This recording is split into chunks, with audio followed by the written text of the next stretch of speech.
అంటే నిన్న కొడంగల్లో జరిగింది అదేదో కుట్రతోనో అదేదో కువారంతోనో ఇంకో దాంతోనో జరిగింది కాదు.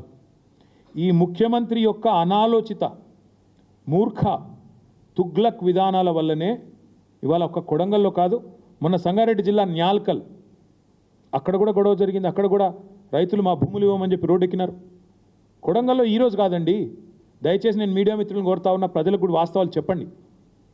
6-7 నెలల కిందట, ఇంకెక్కువ 8-9 నెలల కిందట ముఖ్యమంత్రి సోదరుడు తిరుపతి రెడ్డి ఆయనకు ఒక ఫోన్ కాల్ వైరల్ అయింది. మీరు చూసే ఉంటారు, వినే ఉంటారు. ఏమని? ఒక రైతు ఫోన్ చేసి తిరుపతి రెడ్డి గారిని అడుగుతున్నాడు, మేము ఎందుకు ఇవ్వాలా మా భూములు, ఇవ్వకపోతే ఏం చేస్తుంది ప్రభుత్వం అని గట్టిగా అడిగితే, తన్ని తీసుకుంటాం ఆయన అన్నమాట, తన్ని తీసుకుంటాం నా కొడక అని మాట్లాడినాడు ఆయన. ఉంది, వైరల్ ఉంది, ఆ వీడియో ఆడియో తీయండి, తప్పకుండా వినండి. అంటే ఇది 6-7-8 నెలల నుంచి నడుస్తున్న కథ, రగులుతోంది కొడంగల్. మధ్యలో రైతులు ఒక్కసారి కాదు, అన్ని పార్టీల దగ్గర పోయినారు. మా కాడికి కూడా వచ్చినారు, ఇక్కడనే నా దగ్గర కూడా వచ్చి నన్ను కూడా కలిశారు. తర్వాత బీజేపీ ఆఫీస్కి పోయినారు, అందరి దగ్గర పోయినారు, ముఖ్యమంత్రి గారిని కూడా కలిసినారు. కలిసి చెప్పినారు, సార్ ఇది మంచిది కాదు, విరమించుకోండి. మొత్తం లంబాడా రైతులు, అక్కడ గిరిజన రైతులు, గిరిపుత్రులు, వాళ్ళందరూ పోయి అడిగినారు. అడిగితే పట్టించుకోకుండా ఏకపక్షంగా మేమేదో రారాజులం, చక్రవర్తులం, కొడంగల్ ఏదో మా సామ్రాజ్యం, మేము ఏదనుకుంటే అది జరగాల అనే పద్ధతుల్లో ఇవాళ మీరు తీసుకున్న అనాలోచిత పిచ్చి నిర్ణయం వల్లనే కొడంగల్ రగులుతున్నది. రోమ్ నగరం తగలబడుతుంటే నీరో చక్రవర్తి ఫిడేలు వాయించిండంట.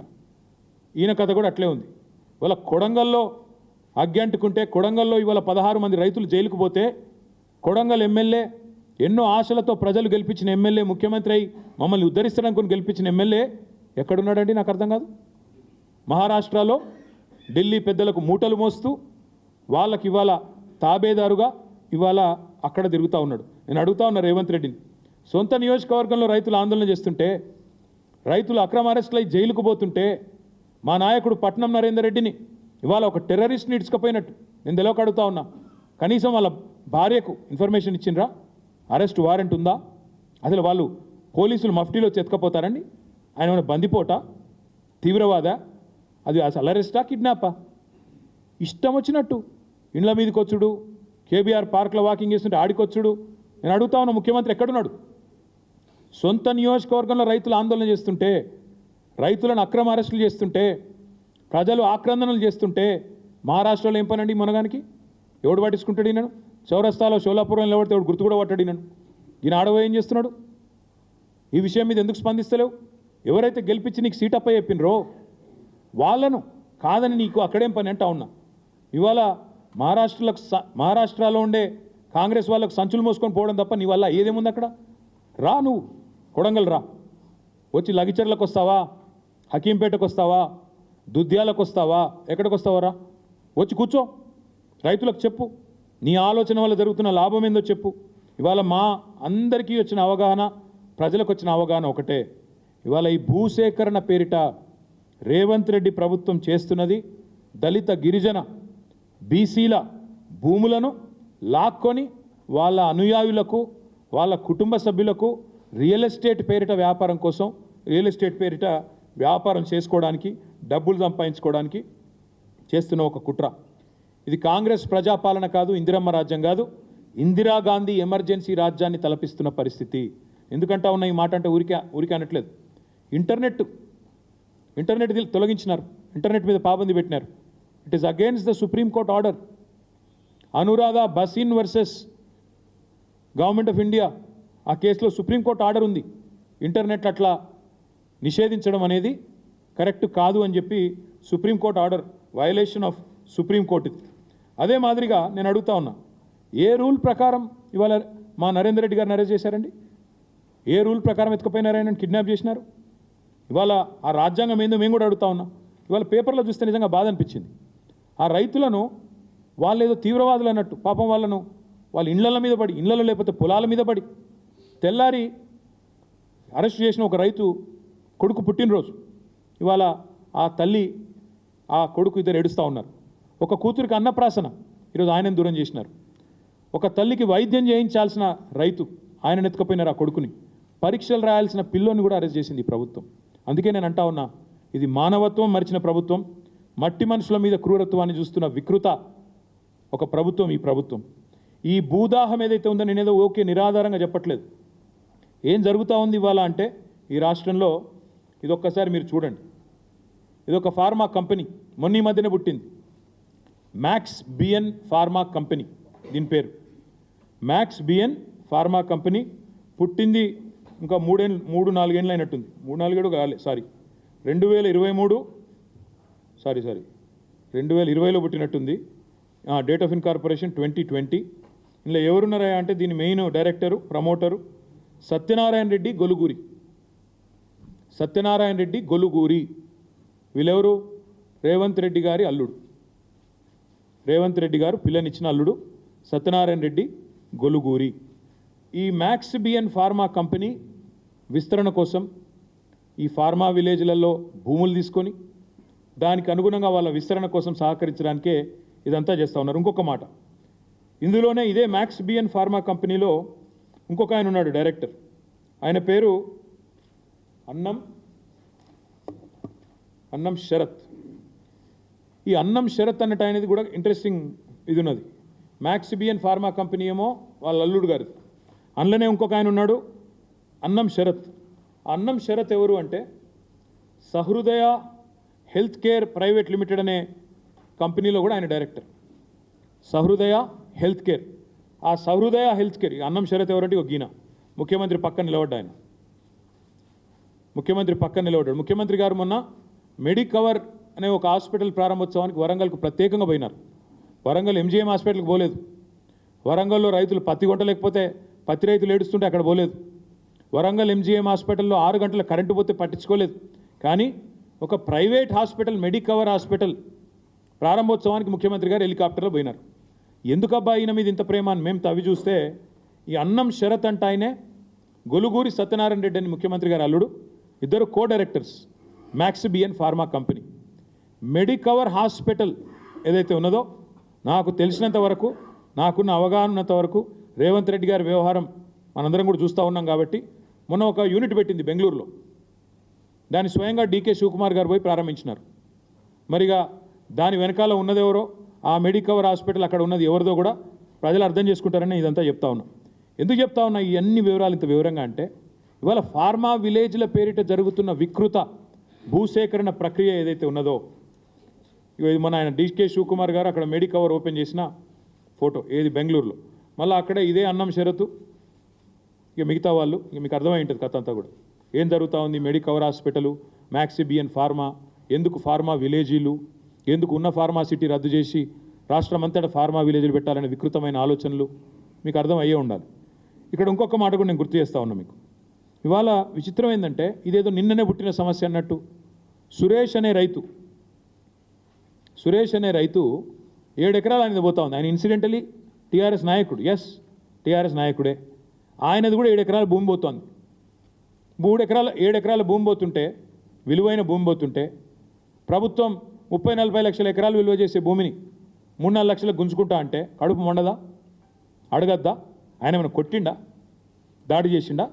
మర్యాదగా ఆంగ్లంలో నేను చూసిన మొత్తం వీడియో, ఇక్కడికి వచ్చేమో చూసుకునే వచ్చిన, మర్యాదగా ఆ కలెక్టర్ పేరు ప్రతీక్ జైన్కు తెలుగు వస్తుందో రాదో అన్న ఉద్దేశంతో హిందీలా ఇంగ్లీష్లా సురేష్ మంచిగా సంజాయించి చెప్తున్నాడు. సార్ అట్లా కాదు, ఇట్లా మీరు ఎందుకు తీసుకుంటున్నారు అని సంజాయించి చెప్పిండు తప్ప దాడి చేసిండా? చాలా పద్ధతిగా, సార్ భూసేకరణ అక్కడైతే మీటింగ్ ఇక్కడ ఎందుకు పెడుతుండు సార్, మీరు రైతులను కలవండి సార్, చాలా మర్యాదగా సంయమనంతో సురేష్ గారు మాట్లాడిండ్రు. ఇవాళ సురేష్తోని మాట్లాడుడే తప్పట, మా పార్టీ నాయకునితో, మా పార్టీ ఎమ్మెల్యే ఎక్స్ఎమ్మెల్యే మాట్లాడితే తప్ప అంటే సురేష్తో మాట్లాడితే పట్నం నరేందర్ రెడ్డి కేసు. అసలు సురేష్ దాడే చేయలేదు, సురేష్ కడుపు మండి అడిగిండు. ప్రజాస్వామ్యంలో నేను అడుగుతా ఉన్నా ఈ ముఖ్యమంత్రిని, ప్రజాస్వామ్యంలో ఇవాళ ముఖ్యమంత్రి గారికి నేను గుర్తు చేస్తూ ఉన్నా, ప్రశ్నించే గొంతు అనే కదా నువ్వు కూడా గెలిచింది, ప్రశ్నించే గొంతు అనే కదా మల్కాజ్గిరిలో ప్రశ్నించే గొంతునైతా అదైతా ఇదైతా నువ్వే కదా మొదలుపెట్టింది. ఇవాళ మరి రాజ్యాంగమే కల్పించిన హక్కు ప్రశ్నించడం, ప్రజాస్వామ్యంలో ప్రజలు ప్రశ్నించాలి అనేది ఒక మాట. ఇది కూడా చూడండి మీరు, తిరుపతి రెడ్డి గారు ఈయన రైతులు అందరినీ కలిసిరండి, ఒక కేటీఆర్నే కలవలేదు, నరేందర్ రెడ్డిని కలవలేదు, అందరినీ కలిసిండ్రు. కొడంగల్ రైతులు తిరుపతి రెడ్డి దగ్గర మొరబెట్టుకున్నారు, ఎందుకంటే ముఖ్యమంత్రి కలవాడు కదా, ముఖ్యమంత్రి బిజీ. ఇక్కడ తిరుపతి రెడ్డి కూడా ఉన్నాడు, కలెక్టర్ కూడా ఉన్నాడు. సబ్జెక్ట్ ఏంటంటే రైతులందరినీ కలిసిండ్రు, ప్రతీక్ జైన్ని కలిసిండ్రు, కలెక్టర్ని కలిసి మొరబెట్టుకున్నారు, తిరుపతి రెడ్డిని కలిసి మొరబెట్టుకున్నారు, మా భూములు కాపాడండి అని చెప్పినారు. కానీ ఈరోజు విచిత్రమైన పరిస్థితి ఏంటంటే ప్రజాస్వామ్యంలో ప్రశ్నించే అధికారం లేనట్టు, నా భూమి నువ్వు గుంజుకుంటా అంటే కూడా నేను ఊరికైనా దండం పెట్ట, ఓకే అయ్యా నువ్వు ఎంత ఇస్తే గంతే తీసుకుంటా అని చెప్పి సాగిలపడాలన్నట్టు, నీ అనాలోచిత తుగ్లక్ విధానాలను కూడా ఎవడు ప్రశ్నించకూడదన్నట్టు, ఫార్మా విలేజ్ల పేరిట జరుగుతున్న భూ భాగోతాన్ని ఎవరు నిలదీయకూడదు, ఎవరు అడగకూడదు అన్నట్టు నువ్వు చేస్తున్న వైఖరి ఏదైతే ఉందో మేము ఖచ్చితంగా గొంతు విప్పి ప్రశ్నిస్తున్నాం. రేవంత్ రెడ్డి సమాధానం చెప్పు. ఒకవేళ సురేష్ మా నరేందర్ రెడ్డిని కలవడం తప్పైతే, సురేష్ మరి నాతో వచ్చి కలవడమే తప్పైతే నేను అడుగుతా ఉన్నా రేవంత్ రెడ్డి గారిని, మరి మీరు రాహుల్ గాంధీ తెల్లారలేస్తే తిడతా ఉంటాడు అదానిని, ఏమని దేశాన్ని దోపిడీ చేస్తాడని తిడతాడు, దేశాన్ని దోపిడీ చేస్తున్నాడు అదాని అని చెప్పి రాహుల్ గాంధీ వ్యతిరేకిస్తూ మాట్లాడతాడు. మరి ఆయనతో నువ్వు కూడా రాసుకొని పూసుకొని తిరుగుతున్నావు కదా, దేశాన్ని దోపిడీ చేస్తున్న అదానితో రాసుకొని పూసుకొని తిరిగే రేవంత్ రెడ్డి గారిని మరి సీఎం పోస్ట్ నుంచి తప్పించాలా వద్దా? నిజంగా మీరు చెప్పింది అదే లాజిక్ అయితే సురేష్ గారు ప్రశ్నించడమే తప్పు, ఆ సురేష్ గారు వచ్చి నన్ను కలవడం, నరేందర్ రెడ్డితో ఫోన్ మాట్లాడడం తప్పైతే నేను అడుగుతా ఉన్నా, ఏం ఎవిడెన్స్ ఉందండి? సురేష్ దాడి చేసిండా, నరేందర్ రెడ్డి దాడి చేపించిండా? ఫోన్లో మాట్లాడటమే తప్ప మా నాయకుడు ఇంకో నాయకుడితో. కాబట్టి నేను అనేది రేవంత్ రెడ్డిని, ఈ ప్రభుత్వాన్ని, వెంటనే మీ మూర్ఖపు ఆలోచనలు మానుకోండి. ఫార్మా విలేజ్ల పేరిట రావణ కాష్టం చేస్తాం రాష్ట్రం అంటే ఊరుకోము. మీరు హైకోర్టును కూడా మోసం చేస్తున్నారు, నేను గుర్తు చేస్తూ ఉన్నా. హైకోర్టు జడ్జిలకు కూడా నేను విజ్ఞప్తి చేస్తూ ఉన్నా.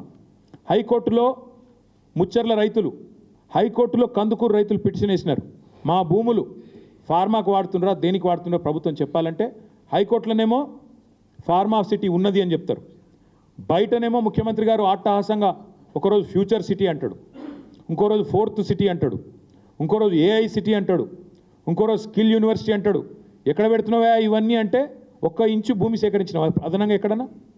గతంలో ఫార్మా సిటీ కోసం సేకరించిన భూముల్లోనే కదా ఇవన్నీ పెడతానంటుంది. మరి ఫార్మా సిటీ కోసం సేకరించిన భూములు కండిషనల్ ల్యాండ్ అక్విజిషన్, అది రంగారావు గారి భూమి ఉందనుకోండి, ఆ రంగన్నకు నోటీస్ వస్తుంది, ఏమని? ఇగో మీ భూమిని మేము ఫార్మా సిటీ కోసం తీసుకుంటున్నామని వస్తుంది. ఫార్మా సిటీ కోసం కాకుండా ఇంకా దేనికి మళ్ళీ ఇచ్చినా అది వెంటనే రద్దు అవుతుంది, వెంటనే నల్ అండ్ వాయిడ్ అవుతుంది ఆ ల్యాండ్ అక్విజిషను యాక్ట్ ప్రకారము. ఇదే మాట మేము అడిగితే అసెంబ్లీలో కూడా అడిగాం. లేదు లేదు లేదు మీరు చాలా తెలివిగా ప్రజల్ని తప్పుదోవ పట్టించే ప్రయత్నం చేస్తున్నారన్నారు. ఇవాళ తప్పుదోవ పట్టిస్తుంది ఎవరు? తప్పుడు పనులు చేస్తుంది ఎవరు? తప్పుడు కూతలు కూస్తున్నది ఎవరు? ఆ ఫార్మా సిటీ కోసం సేకరించిన భూముల్లో ఫోర్త్ సిటీ పేరిట రియల్ ఎస్టేట్ దందా చేస్తున్నాడు ఎవడు? నిన్న అక్క దగ్గరికి 300 ఫీట్ల రోడ్ వేస్తున్నాడు కొత్తగా, అక్కడ ఏదో 340 ఫీట్ల రోడ్డు. దేనికి? మేము ఆల్రెడీ రోడ్లు వేసినాం ఆ ఫార్మా సిటీకి, కందుకూరు నుంచి 4 లేన్ రోడ్ వేసినాం, ల్యాండ్ ఎక్విజిషన్ చేసినాం. పాపం రైతులను ఒప్పించి మెప్పించి మీ భూముల ధర పెరుగుతుందా, ఇక్కడ మంచి జరుగుతాయని చెప్పి ఒప్పించి మేము చేసినాం. ఇలా కొత్తగా 340 ఫీట్ల రోడ్డు వేస్తే నిన్న మొత్తం సవితక్క దగ్గరికి వచ్చినారు రైతులు, అమ్మ మాది అక్కర్లేని రోడ్ వేస్తున్నారు కొత్తగా తీసుకుంటున్నారని. దాని వెనకాల ఏం జరుగుతుందని మేము తవ్వి తీస్తే అక్కడ కూడా మొత్తం ముఖ్యమంత్రి గారి అనుయాయులు భూములు కొంటా ఉన్నారు. ఎందుకంటే వాళ్ళకి ముందే తెలుసు రోడ్ ఎటుకెళ్ళి పోతుంది, ఇన్సైడర్ ట్రేడింగ్. ఇది జరుగుతున్న దందా. అందుకే నేను కొడంగల్ రైతులకు నేను విజ్ఞప్తి చేస్తూ ఉన్నా, ఎక్కడి నుంచో కాదు, ఈ ముఖ్యమంత్రి భాగోతం పట్టాల్సిన పని, భరతం పట్టాల్సిన పని, భాగోతాన్ని బయట పెట్టాల్సిన బాధ్యత కొడంగల్ నుంచే మొదలు పెడదాం. అవసరమైతే మా పార్టీ తరఫున మేమందరం కూడా కొడంగల్కి వస్తాం, తప్పకుండా ఆ రైతులకు అండగా నిలబడతామని చెప్పి కూడా తెలియజేస్తా ఉన్నా. ఇవాళ మా నరేందర్ రెడ్డి గారిని అక్రమంగా కిడ్నాప్ చేశారు, అరెస్ట్ కూడా కాదు, కిడ్నాపే చేసినారు. మఫ్టీలో వచ్చి కేబీఆర్లో వాకింగ్ చేస్తుంటే ఒక దొంగనో బందిపోటునో తీవ్రవాదినో పట్టుకున్నట్టుగా మఫ్టీలో యూనిఫామ్ లేకుండా వచ్చి ఇలా ఎత్తుకొని పోయినారు. నేను అడుగుతా ఉన్నా, ఆయన భార్యకు సమాధానం చెప్పండి, కొడంగల్ రైతులకు సమాధానం చెప్పండి, ఎందుకు ఇంత అక్రమంగా అరెస్ట్ చేయాల్సి వచ్చింది, అక్రమంగా కిడ్నాప్ చేయాల్సి వచ్చిందో చెప్పమని చెప్పి నేను కోరుతా ఉన్నా. ఆయన ఒక ఎక్స్ఎమ్మెల్యే, మొన్నటిదాకా రేవంత్ రెడ్డిని ఓడించి అక్కడ ఎమ్మెల్యేగా ఉన్న వ్యక్తి, ఆయన టెర్రరిస్టా ఏంది? ఆపరేషన్ సడన్గా వచ్చి పొద్దున 6 గంటలకు వచ్చి ఎత్తుకపోవడం. అందుకే నేను చేసే విజ్ఞప్తి కొడంగల్ రైతులకు, భయపడకండి, మీ పక్షాన మేముంటాం. మీరు కోర్టుల్లో తప్పకుండా కొట్లాడతాం, న్యాయస్థానాల మీద మాకు విశ్వాసం ఉంది, న్యాయస్థానాల మీద మాకు విశ్వాసం ఉంది, కోర్టులో తప్పకుండా ఈ దుర్మార్గాన్ని ప్రశ్నిస్తాం. ఇప్పటికైనా ముఖ్యమంత్రి గారు కూడా వెంటనే ఈ ఆలోచన, మూర్ఖపు ఆలోచన మానుకోవాలని చెప్పి కూడా విజ్ఞప్తి చేస్తూ ఉన్నాం. నిన్న మొన్న జరిగిన విషయంలో కూడా ఖచ్చితంగా ప్రభుత్వం వివరణ ఇవ్వాలి, సంజాయిషి ఇవ్వాలి. బేషరతుగా ఆ 16 మంది రైతులను వెంటనే విడుదల చేయాలి. పట్నం నరేందర్ రెడ్డిని విడుదల చేయాలి. పొద్దున వీడియో చూసినాం ఆ రైతులది, వాళ్ళు నడవలేకపోతున్నారు. ఖచ్చితంగా పోలీసు వాళ్ళు వాళ్ళని కొట్టారు. మెడికో లీగల్ పరీక్షలు వెంటనే చేయాలి. నేను మేజిస్ట్రేట్ గారిని కూడా కోరుతా ఉన్నా, దయచేసి మీరు ఆదేశించండి. వాళ్ళని రిమాండ్కి పంపే ముందే, వాళ్ళని మళ్ళీ తిరిగి జైలుకి పంపే ముందే వాళ్ళకి ఎక్కడెక్కడ వాళ్ళ శరీరం మీద దెబ్బలు ఉన్నాయో వెంటనే మెడికల్ ఎగ్జామినేషన్ చేయించాలి. వెంటనే మాకు ప్రభుత్వ వైద్యుల మీద నమ్మకం లేదు, ప్రభుత్వ వ్యవస్థ మీద నమ్మకం లేదు. ప్రైవేట్ వాళ్ళని పంపించండి, థర్డ్ పార్టీని పంపించండి, మేజిస్ట్రేట్ గారి చాయిస్, దయచేసి ఎగ్జామినేషన్ చేయించండి. వాళ్ళని చిత్రహింసలు పెట్టారని చెప్పి చెప్తా ఉన్నారు, నడవలేకపోతున్నారు. మీరు చూడండి వీడియో. అంటే మీరు భూములు ఇవ్వకపోతే కొడతారా? ఇక భూములు ఇవ్వకపోతే వాళ్ళ భూములు గుంజుకుంటందుకు జులుం చేస్తావు. అందుకే వారికి మేము అండగా ఉంటామని చెప్తూ, మరి నరేందర్ రెడ్డి గారిని ఒకసారి చూడండి, ఎంత దుర్మార్గంగా మఫ్టీలో వచ్చి పొద్దున్నే ఒక్కడన్నా పోలీస్ యూనిఫామ్లో ఉన్నాడా? వీళ్ళు పోలీసు వాళ్ళా లేకపోతే నిజంగానే దొంగలా? మాకేం తెలుసు, కిడ్నాపర్లా? ఎవడో మాకెమెరిక. నోటీస్ లేదు, ఫ్యామిలీకి సమాచారం లేదు, ఇష్టం వచ్చినట్టుగా వచ్చి మఫ్టీలో వచ్చి 10 మంది గుండాగాళ్ళు ఎత్తుకపోతే అది కిడ్నాప్ అనాలా, అరెస్ట్ అనాలా? అందుకే వెంటనే ఈ ముఖ్యమంత్రి మూర్ఖపు ఆలోచనలు బంద్ చేయాలి. మీ అల్లుని భాగోతం, ఫార్మా కంపెనీల భాగోతం, పుట్టగొడుగుల్లాగా మీ కుటుంబ సభ్యుల సంస్థలు ఏవైతే వెలుస్తున్నాయో వీటన్నిటిని కూడా మళ్ళీ తదుపరి ధారావాహికంగా చెప్తూనే ఉంటాం, ప్రజల దృష్టికి తీసుకొస్తూనే ఉంటాం. కానీ ఫార్మా విలేజ్ల పేరిట చేస్తున్న దాష్టికాన్ని, రాష్ట్రాన్ని రావణ కాష్టంలా చేసే ప్రయత్నాన్ని మానుకోండి. ఇంకొక మాట, మా కందుకూరు రైతులు, మా ముచ్చర్ల రైతులు, యాచారం రైతులు ఎదురు చూస్తూ ఉన్నారు. మీరే మాట ఇచ్చిన ఎలక్షన్ ముందు ఫార్మాసిటీ రద్దు చేస్తాం, రాగానే భూములు తిరిగిస్తామన్నారు. ఎప్పుడు ఇస్తారో చెప్పండి, ఎప్పుడు ఇస్తున్నారో తేదీ చెప్పండి, ప్రకటించండి, వెంటనే నిర్ణయం తీసుకోండి అని చెప్పి డిమాండ్ చేస్తూ మీ అందరూ కూడా ధన్యవాదాలు, నమస్కారం.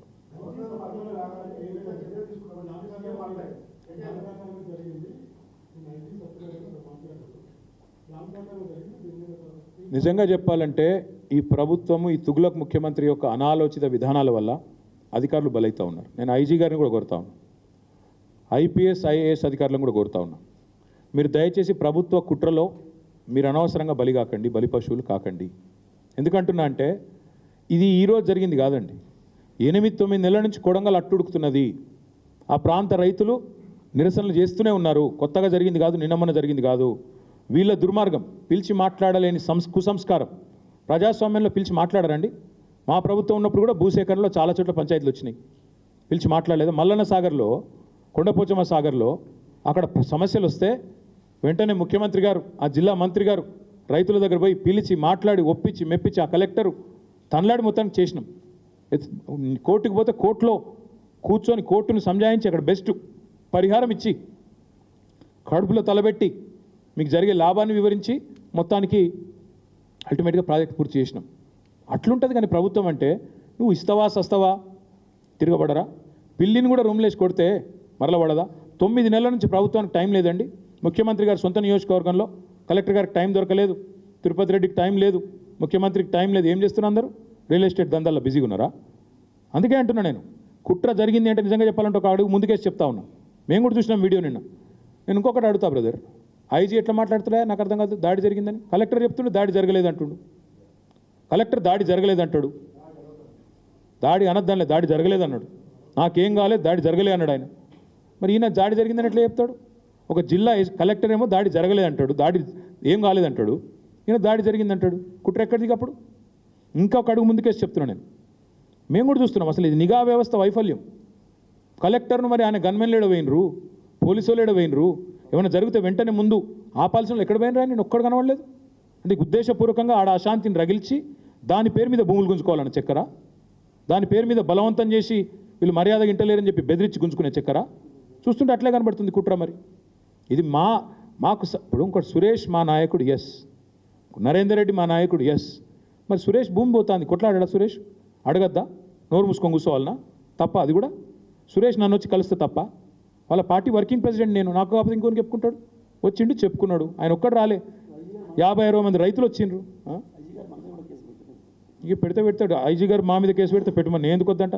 సురేష్ నన్ను వచ్చి కలిసి తప్పైతే నా మీద కూడా కేసు పెట్టమని. నేను ఎందుకు వద్దంట? పెట్టుకో. ఏమన్నా 40 నిమిషాలు చెప్పినా కాగా సీఎం వాడు పిచ్చోడు 40 నిమిషాలు చెప్పిన ఇంకెన్నిసార్లు చెప్పాలి నాకు అర్థం కాదు. 40 నిమిషాలు వివరంగా చెప్పిన ఏం చేస్తావో చేసుకో అని చెప్పి ఇంకేం చెప్పాలి, ఎన్నిసార్లు చెప్పాలి? ఏం ఫార్ములా అయ్యి వానికి తెలిసిన ఒకటే ఒక ఫార్ములా, రియల్ ఎస్టేట్ ఫార్ములా. అది తప్ప ఇంకేం ఫార్ములా తెలియదు.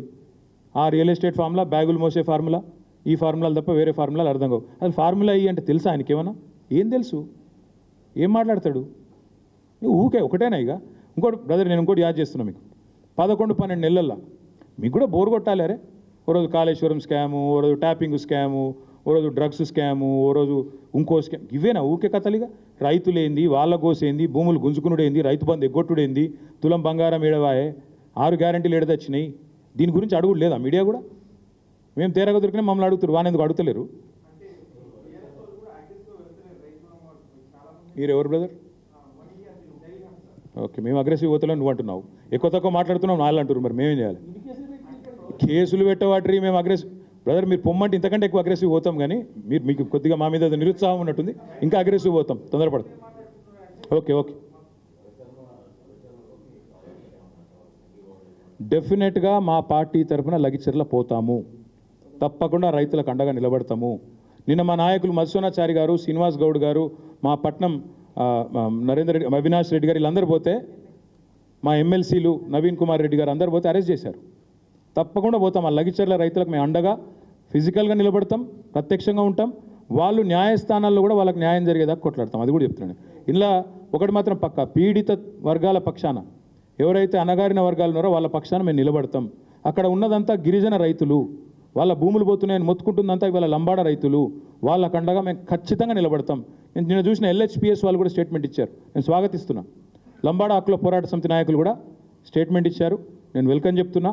వాళ్ళకు కూడా నేను తప్పకుండా వాళ్ళని కూడా కలుస్తా, వాళ్ళతో కూడా మాట్లాడతా, వాళ్ళకి అండగా నిలబడతా, మా పార్టీ నిలబడతా. ఇంకొక మాట మీరు ఒకటి చూడండి దయచేసి, ఇది ఒకటి చాలా ఇంపార్టెంట్ పాయింట్ మా వెంకటేష్ గారు గుర్తు చేస్తున్నారు. ఒక రైతుని నేను ఇంటర్వ్యూ ఇచ్చిండు అక్కడ.